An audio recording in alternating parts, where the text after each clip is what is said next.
నమస్తే బోసుకుమరి.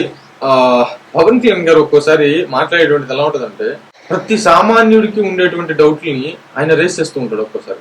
దాంట్లో ప్రధానంగా ఇప్పుడు ఆయన రేస్ చేస్తున్నటువంటి ప్రధానమైనటువంటి పాయింట్ ఏంటంటే, సనాతన ధర్మం గురించి మాట్లాడుతూ నేను చాలాసార్లు చెప్పాను. అంటే నాకు తెలిసినటువంటి సనాతన ధర్మం గురించి నేను చెప్తున్నాను. సనాతనం అంటే మనం ఎప్పటి నుంచో పాటిస్తున్నటువంటి మన అలవాట్లు, మన విధానాలు. అంటే మీకు ఎగ్జాంపుల్ చెప్పంటే, ఒక ఇంటి ముందు ఒక ముగ్గేసుకోవటం, లేకపోతే ఒక పేడకలు చల్లుకోవటం ఇప్పుడు ఫ్యాషన్ అయిపోయినాయి.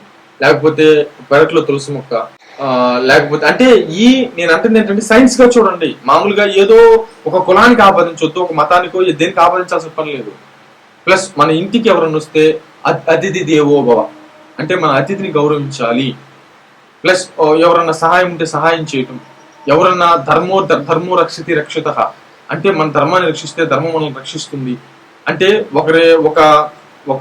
ఎంతో మంది నిర్దోషులు తప్పించుకున్న పర్లేదు, ఒకరికి శిక్ష పడకూడదు, నిర్దోషులు శిక్ష పడకూడదు, ఎంతో నేరస్తులు తప్పించుకున్న పర్లేదు. అంటే ఎగ్జాంపుల్ చెప్తున్నాను మీకు. అంటే మనం బ్రతికే విధానమే సనాతన ధర్మం. అంటే ఇప్పుడు మనం ఖననం చేసేటువంటి విధానాలు, లేకపోతే మన ఆడపిల్ల పెళ్లి చేసినప్పుడు, మన ఇంట్లో ఆడపిల్లకి పెళ్లి చేసినప్పుడు అన్నదమ్ములు పాటించాల్సినటువంటి రూల్స్, లేకపోతే భర్త పాటించాల్సిన రూల్స్, లేకపోతే మన కుటుంబ సభ్యులు పాటించాల్సిన రూల్స్, ఒక కుటుంబం మొత్తం కలిసి భోజనం చేసేటువంటి టైంలో చేసేటువంటి విధానాలు, మనం పాటించే సాంప్రదాయాలు, అంటే మన జీవన శైలి, దీన్నే సనాతన ధర్మం అంటారు. దీంట్లో మతం కానీ కులం కానీ ఏమీ లేవు దీంట్లో.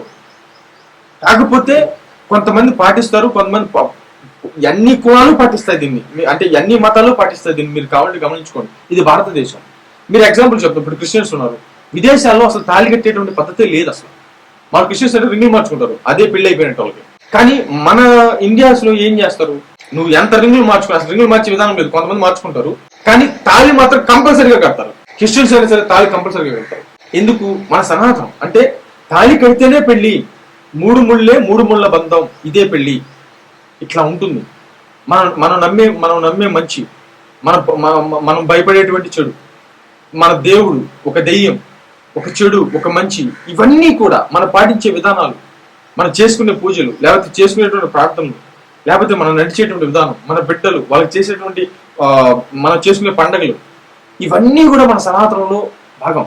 వీటిని ఒక మతానికో కులానికో అంటగట్టి మాట్లాడేటువంటి ప్రయత్నం చేయడం చాలా దారుణమైనటువంటి విషయం. ఈ విషయాన్ని ఆయన ప్రస్తావిస్తూ, అంటే పవన్ కళ్యాణ్ గారు ఈ విషయాన్ని ప్రస్తావిస్తూ ఒక చిన్న ఎగ్జాంపుల్ చెప్పారు. నాకు కూడా చాలా చిరాకైనటువంటి విషయం ఏంటంటే, ఇప్పుడు వినాయక చవితి పెడతారు. వినాయక చవితికి సంబంధించి మైకులు పెడతారు. ఏం పాటలు పెడతారు తెలుసా?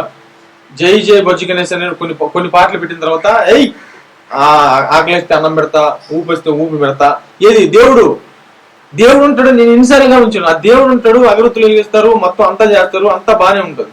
కానీ మైక్ మాత్రం ఈ సినిమా పాటలు పెట్టాడు. ఈ దేవుడి పాటలు ఏం లేవా? దేవుడి పాటలు ఉంటాయి. అది ఆ సెక్షన్, ఆ భగవంతుడు ఆరాధించే విధానాన్ని అంటే తికరణ శుద్ధిగా ఆరాధించుకోవచ్చు కదా.